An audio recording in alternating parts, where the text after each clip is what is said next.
여러분 빌립보서는요, 바울이 옥에 갇혀 있을 때 기록한 편지 중에 하나입니다. 바울이 어디에 갇혀 있었는지는 우리가 정확히 알 수가 없어요. 이게 학자들마다 의견이 다릅니다. 대체적으로는 로마에 투옥되었을 시점으로 추정을 하는데, 아무튼 이 빌립보 교회는 바울에게 너무 고마운 공동체였어요. 바울의 이제 사역이 거의 마지막에 다다랐고 바울이 투옥되고, 그래서 바울의 영향력이 몹시 현저히 줄어들었을 그 시점에 끝까지 바울을 후원하고 끝까지 바울을 위해 기도하고 또 바울의 어떤 건강까지도 염려해 가면서 세심하게 바울을 살폈던 교회가 바로 빌립보 교회입니다. 그래서 바울이 얼마나 빌립보 교회가 기특하고 또 고마웠겠어요. 바울은 그들을 생각할 때마다 하나님께 감사드리고 그들을 위하여 기도할 때마다 기쁨이 차오른다고 고백을 했습니다. 그런데 우리가 여기서 한 가지 주목해야 될 게 있는데, 그게 뭐냐면은 바울이 빌립보 교회에 대해서 이토록 고마운 마음을 표현하고 기뻐하는 것은 그들이 단지 바울을 섬겼기 때문이 아니다 하는 거예요. 나중에 읽어보면 다 나옵니다. 그래서 바울은 나는 가난에 처할 줄도 알고 부요에 처할 줄도 아는 일체의 비결을 배웠다. 너희가 단지 나한테 그렇게 후원해주고 나한테 어떤 물질을 채워줬다고 해서 내가 기쁜 것이 아니다라고 이야기하는 거죠. 그러면 바울이 이렇게 하나님께 감사하고 너희를 위하여 기도할 때마다 기쁘다고 고백할 수 있었던 이유가 뭐냐? 오늘 본문 말씀에 첫날부터 지금까지 너희가 복음을 위한 일에 참여하기 때문이다 말씀하고 있습니다. 복음을 위한 일에 참여한다는 것을 좀 더 정확하게 직역하면 복음 안에서 교제했기 때문이다. 너희들과 내가 교제했기 때문이다 라고 말씀하고 있는 것이죠. 이 말씀이 의미하는 바는 1차적으로 빌립보 교회가 바울의 선교를 후원한 것을 말하는 거예요. 그러니까 복음 안에서 교제를 하는 것이 단지 기도 제목 나누고 그 정도가 아니라 바울이 정말 복음을 위하여 투쟁하는 그 일에 빌립보 교회가 적극적으로 함께 도왔다 하는 것이죠. 그런데 조금 전에도 말씀드린 것처럼 이 빌립보서 전체 문맥이 바울을 도왔기 때문에 바울이 기뻐하는 것은 아니라는 것을 강조하고 있기 때문에 이 복음을 위한 일에 참여하는 것이 단지 바울을 도운 그 일뿐만 아니라 이 빌립보 교회의 신앙의 전반에 대하여서 바울은 말씀하고 있는 것이 분명합니다. 무슨 말이냐면 바울은 그들이 바울과 같은 믿음을 가지고 바울과 같은 목표를 향해서 나아가고 같은 주를 섬기고 같은 하나님을 예배하며 성령 안에서 서로 연결되어 있음으로 인하여서 이러한 고백을 하고 있는 것이죠. 그래서 나중에 보면 바울이 빌립보 교회가 한 마음을 품고 한 뜻을 품기를 요구하고 있습니다. 그것이 복음 안에서 교제하는 것이기 때문에 그렇습니다. 여러분, 우리도 마찬가지입니다. 우리가 만일 복음 안에서 바울과 같은 믿음을 가지고 바울과 같은 목표를 향해서 헌신하며 나아간다면요, 바울이 이 시대에 살아있다면 분명히 우리에게도 그와 같은 고백을 했을 거예요. 내가 너희를 생각할 때마다 감사하고 내가 너희를 위하여 기도할 때마다 기쁘다 이렇게 고백을 할 것이라는 것이죠. 그러면 여러분 생각을 해보세요. 바울은 정말로 누가 봐도 명백히 하나님의 종이죠.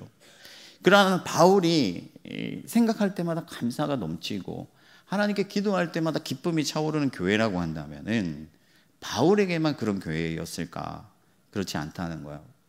하나님께서도 그 교회를 주목하고 계시고 그 교회 예배를 기쁘게 받으실 뿐만 아니라 그들이 기도하는 것들마다 들으시고 응답하시고 복을 내려 주신다 하는 것이죠.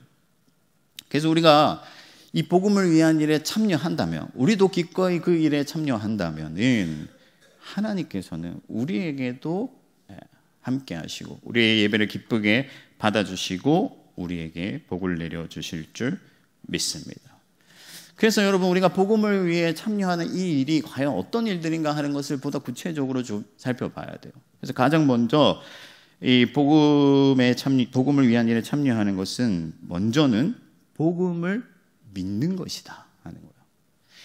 이 빌립보 도시는 바울이 마게도냐로 건너가서 처음으로 복음을 전한 도시예요. 원래 이제 북쪽으로 가려고 했는데 드로아에서 길이 막히고 거기서 환상을 보죠. 그래서 건너와서 우리를 도우라. 바울이 마게도냐로 건너갑니다. 터키 땅에서 유럽으로 처음 이제 건너가게 된 것이죠.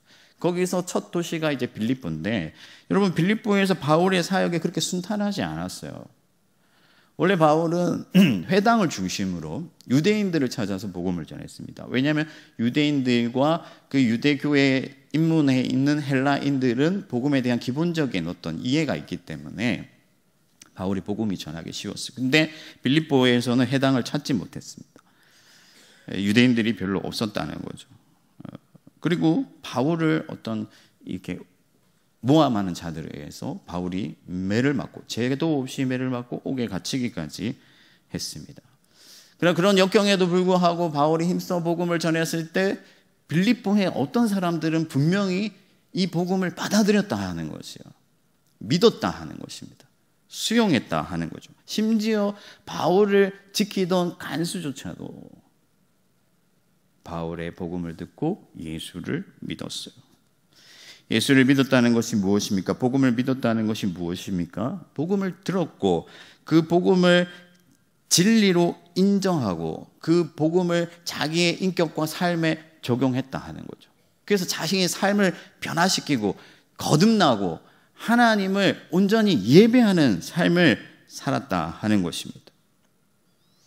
이 일이 바울이 말씀한 처음부터라는 단어에 담겨 있는 의미예요. 그러니까 처음부터 지금까지 중에서 처음부터라는 이 단어가 의미하는 바는 빌립보 교회가 복음을 믿었던 그 일을 얘기하는 것인데, 단지 그 순간에 믿었던 그 사건, 과거의 일을 말할 뿐만 아니라 지금도 계속해서 너희가 그 복음을 믿고 수용하고 그 복음을 그들의 삶에 적용하고 있다는 것을 바울이 말씀하고 있는 것이죠. 여러분, 예수 그리스도를 믿었기 때문에 끝난 게 아닙니다. 믿음을 수용하고 받아들이고 그 믿음 안에서 자라가고 성장하고 진보하고 또 그 믿음을 이 땅 가운데 실제로 적용하여서 하나님의 나라를 이루는 일은 마지막 날까지 계속돼야 돼요.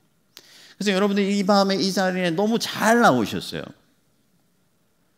여러분, 믿음은 어디서 납니까? 하나님의 말씀을 들으면서 나는 줄 믿습니다. 그래서 여러분, 이 밤에 여러분들이 이 자리에 나온 것은 다른 게 아닙니다. 하나님의 복음을 듣고 그 복음을 믿음으로써 변화되고자 하는 것이죠. 여러분, 하나님은 광대하시고 그 복음의 은혜는 너무나도 충만해서 여러분들이 살아가는 동안에 숨쉬는 순간마다 매 초마다 듣고 그 복음의 은혜를 기념하고 그것을 우리의 것으로 삼아 나간다 하더라도 다 받아들일 수가 없어요. 그러므로 여러분, 복음을 믿음으로 나아가시기를 바랍니다. 강단에서 선포되는 말씀을 사모하세요. 복음 사역자들의 입술에서 증거되는 그 하나님의 진리를 기뻐하십시오. 여러분, 세상에서 아무리 재미난 영화를 보고 또 아무리 재미난 스토리의 이야기를 듣는다고 할지라도 그것으로 여러분들의 삶을 변화시킬 수 없고 그것으로 진정한 행복을 누릴 수도 없고 그것으로 여러분들이 생명을 얻을 수도 없다 하는 거예요. 오직 복음 안에서만 여러분들이 생명을 누릴 뿐만 아니라 하나님의 영광을 얻게 되는 것이죠. 여러분들은 죄에서 해방되었고 하나님의 은혜의 나라로 초청되었다는 사실을 기억하시기 바랍니다. 예수 그리스도의 십자가의 복음이 여러분들을 살렸어요. 죄의 권세에서 해방시켰고 위대한 하나님의 나라의 역군으로 부르셨습니다. 그리고 여러분들은 모두가 새 피조물이 되었어요. 전에는 하나님의 원수 되었던 자들이지만 이제는 하나님의 거룩한 자녀가 되었고 하나님의 사랑받는 의인이 되었는 줄 믿습니다. 그러므로 이 위대한 복음을 믿고 그 복음을 우리의 삶과 인격에 적용시켜서 이 땅에서 하나님의 나라를 쟁취해가는, 그리고 하나님을 온전히 예배하는 그 기쁨을 포기하지 않기를 바랍니다. 모든 호흡이 있는 동안에 하나님의 복음을 듣고 여러분들의 믿음을 진보시키며 하나님을 예배하기를 멈추지 않고 복음을 위한 일에 지속하여 참여하는 저와 여러분들이 되기를 주님의 이름으로 축복합니다. 두 번째는요, 이 복음을 위하여 참여하는 일의 두 번째는 복음을 위해 헌신하는 거예요. 헌신하는 것. 여러분, 복음을 믿음으로 수용한 사람들은요, 전과 같이 살 수가 없습니다. 그리스도께서 우리를 자기의 소유로 삼으셨고 우리에게 위대한 사명을 주셨기 때문에 그 사명을 위하여 기꺼이 자기 자신을 내어드리는 거예요. 이것이 복음을 위하여 참여하는 일입니다.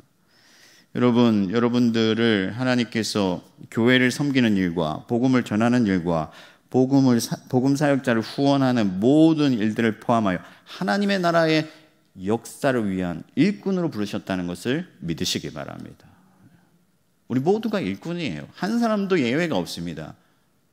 제쳐두는 사람이 없어요. 우리는 한 몸이 되었고 한 성전이에요. 위대한 하나님의 복음이 세상 곳곳에 전파되고 모든 땅, 모든 곳에서 예수의 이름이 높아지도록 하나님은 우리를 초청하셨습니다. 그래서 여러분들 모두가 예수의 증인이에요. 예수의 제자입니다. 복음을 전하는 일, 교회를 세우는 일, 목사나 하는 일이고 선교사나 하는 일이지 아니에요.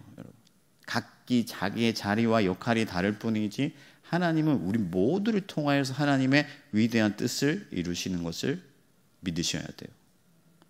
한 사람도 여러분, 하나님은요 약한 자를 들어서 강하게 하시고 여러분 가난한 자를 들어서 부자들을 부끄럽게 하시는 분이 하나님이시잖아요.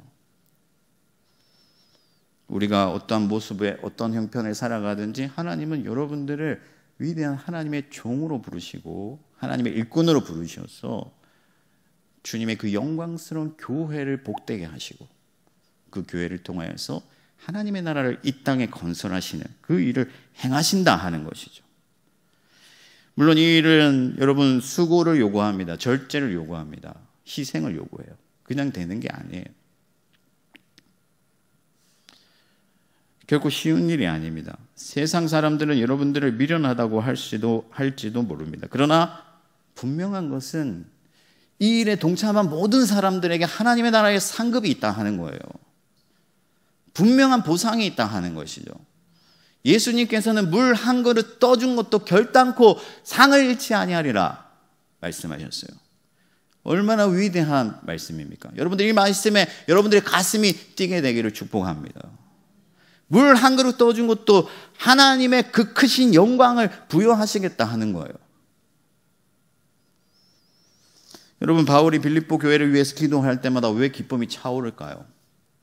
주님이 주실 그 보상이 너무나도 확실하고 충만하기 때문에 빌립보 교회가 헌신하고 빌립보 교회가 수고한 것 하나님이 다 기억하시고 채워주실 것을 너무나도 확신하기 때문에 바울은 빌립보 교회를 위해서 기도할 때마다 기쁨이 차오르는 것이죠. 그래서 바울은 시편 기자가 기도한 것처럼 주께서 우리를 위하여 보상해 주시리이다 이런 고백을 할 수 있었던 것입니다. 그러므로 여러분 하나님 나라와 교회와 복음을 위하여 여러분 자신을 내어주기를 멈추지 않길 바랍니다. 하나님은 여러분들을 위하여 큰 상급을 예비하시고 여러분들의 삶을 살피시고 감찰하고 계세요. 오늘 제가 여러분 그 상록 아카데미 있었잖아요. 점심에 마파두부 맛있게 먹었습니다. 근데 그 어떤 식사를 하기 위해서 누군가는 희생해야 되잖아요. 누군가는 헌신해야 되죠. 누군가의 헌신 때문에 우리가 이 일들을 이루어갈 수가 있는 거예요. 만약 희생하는 한 사람이 없다면 어떻게 하나님의 나라를 이룰 수가 있겠습니까? 물론 이제는 점차적으로 새로운 어떤 세대가 일어나면서 더 이상 교회에서 그런 봉사를 할 사람들이 많이 있지는 않아요. 어떻게 보면 안타까운 일인데 어떻게 보면 또 새로운 방식들을 우리가 교회가 도입해야 될 어떤 필요성도 있겠죠. 그러나 가장 중요한 것은 뭐냐면은 그리스도의 십자가의 피 묻은 십자가의 복음을 위하여 자기를 내어주기를 멈추지 말아야 된다 하는 거예요. 주님이 부르시면 어디든 아멘 할 수 있어야 된다 하는 거죠. 예수님께서는 제자들에게 지금은 낮이다. 그러나 곧 밤이 오면 일할 수 없을 때가 온다고 말씀하셨어요. 여러분, 우리 모두에게 기한이 있습니다. 주님께서 우리에게 어떻게 보면 모두에게 기회를 주신 거예요. 일할 수 있는 기회, 낮을 주시고 추수할 곡식을 주시고 일터를 주셔서 하나님 앞에 열매를 드리게 하신 것이죠. 그러므로 모든 민족이 구원을 얻기까지 멈추지 아니하시고 일하시는 그 그리스도 예수를 본받아 여러분들 자신을 하나님께 내어드리기를 멈추지 않기를 축복합니다. 그러면 여러분들을 통해서 우리 교회가 복된 교회가 되는 거예요. 바울이 생각할 때마다 기쁨이 차오르는 그런 교회가 되는 거예요. 그러면 여러분들의 그 수고를 통해서 심지어 수고를 하지 아니한 자들까지도 하나님의 은혜를 누리게 되는 것이죠. 저와 여러분들이 세상의 헌신을 한 분 하나님께 올려드리며 복음을 위한 일에 계속해서 참여할 수 있기를 축복합니다. 마지막 세 번째는요, 복음을 위해 인내하는 거예요. 인내하는 것. 여러분, 이 편지는 놀랍게도 지금 극한의 고난 가운데 있는 사람들끼리 주고받는 편지예요. 바울이 지금 옥에 갇혀 있습니다.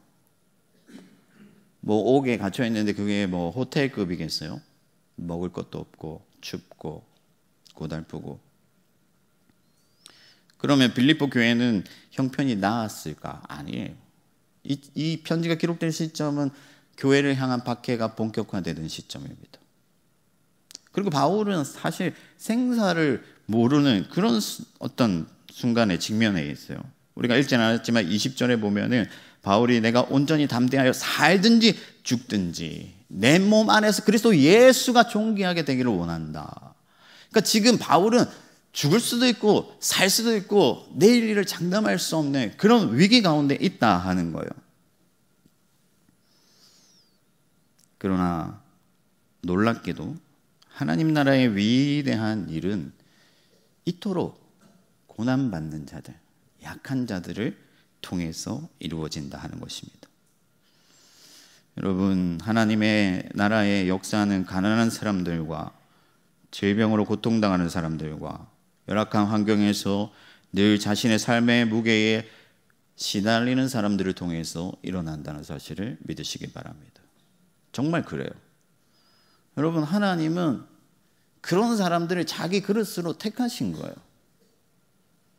물론 부자들도 있고 하나님께서 사용하시는 그 사람들은 다양하지만 핵심은 뭐냐? 고난이 없이는 영광이 없다 하는 거죠. 그래서 하나님께서는 우리에게 상을 주시기 위하여, 우리에게 영광을 주시기 위하여 우리를 고난 가운데에서 부르시는 거죠. 그렇기 때문에 하나님 나라 그 복음을 위한 일에 참여하는 자들은 반드시 인내가 요구된다 하는 거예요. 쉽지 않다 하는 거죠. 어려워요. 견디기가 어렵고 힘이 들고 포기하고 싶고 무너지고 좌절할 때가 많다 하는 것입니다. 그럼에도 불구하고 묵묵히 주께서 오실 그날을 사모하며 기다리는 자들에게, 견디는 자들에게, 이기는 자들에게는 하나님의 큰 상이 있다는 거예요. 반드시 있다 하는 것이죠. 물론 인내하는 일이 쉽지는 않습니다. 그러나 여러분, 예수께서 여러분들에게 성령을 보내셨잖아요. 아멘이십니까? 성령이 지금도 여러분들 가운데 계시면서 여러분들을 이기게 하시는 거예요. 견디게 하시는 것이고, 여러분들 이 자리에 나오기까지 힘이 들었겠지만은, 삶의 무게가 녹록지 않았겠지만은 성령께서 여러분들의 발걸음을 이끌어 주셨기 때문에 우리가 이 자리에 나올 수가 있었던 것이죠. 또한 여러분, 우리가 계속해서 복음에 참여할 수 있는 이유는 우리에게 그리스도의 날이 있기 때문이라. 여러분, 바울이 이 일을 시작하신 분께서 그리스도의 날에 이렇게까지 이루신다 말씀하였는데, 그리스도의 날은 주께서 다시 오시는 날이죠. 하나님의 나라를 완성하시고 우리를 그분의 나라로 완전하게 영접하실 그 날이 온다 하는 거예요. 여러분, 끝이 없으면 갈 수가 없죠. 그리고 여러분, 우리의 종착지가 확실하지 않다면 우리는 이 길을 견디기가 어려울 거예요. 그러나 여러분, 우리는 세상에 그 무엇보다 굳건한 소망을 가진 자들인 줄 믿습니다. 반드시 이루어질 그리스도의 날을 기대하는 사람들이에요.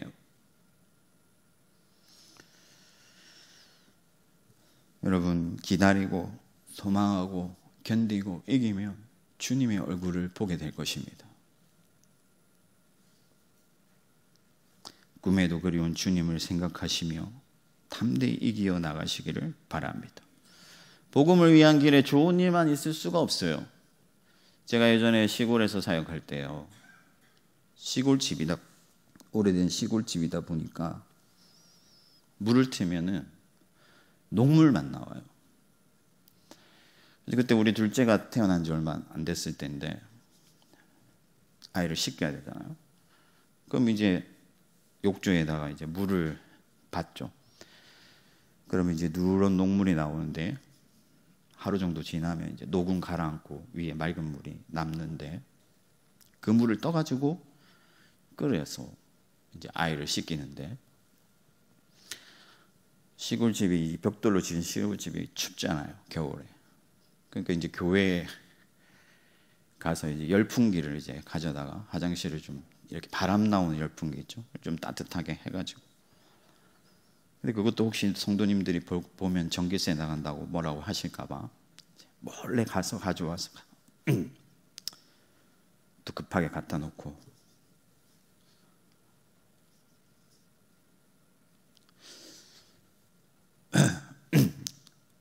그 아내가 밤마다 많이 울었죠.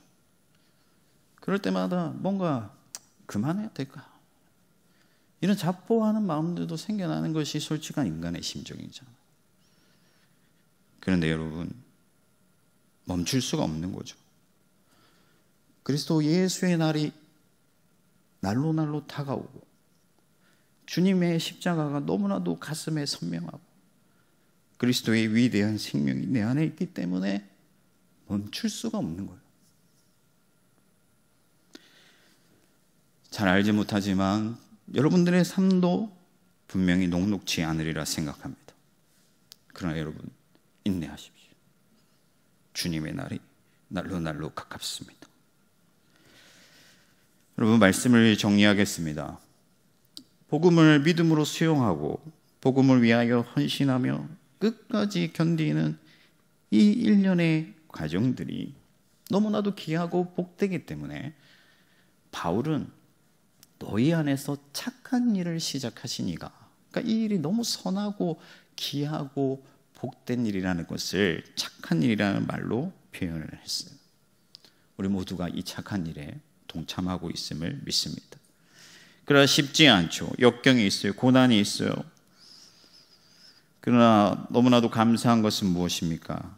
바울이 뭐라고 말하냐면, 이 복음을 위한 일에 참여하는 그것이 우리가 하는 것이 아니라 우리 속에 계시는, 그래서 우리 안에서 그 일을 시작하신 그분이, 그리고 지금까지 인도하신 그 하나님이 마지막까지 이루실 것이다 라고 말씀한 거예요.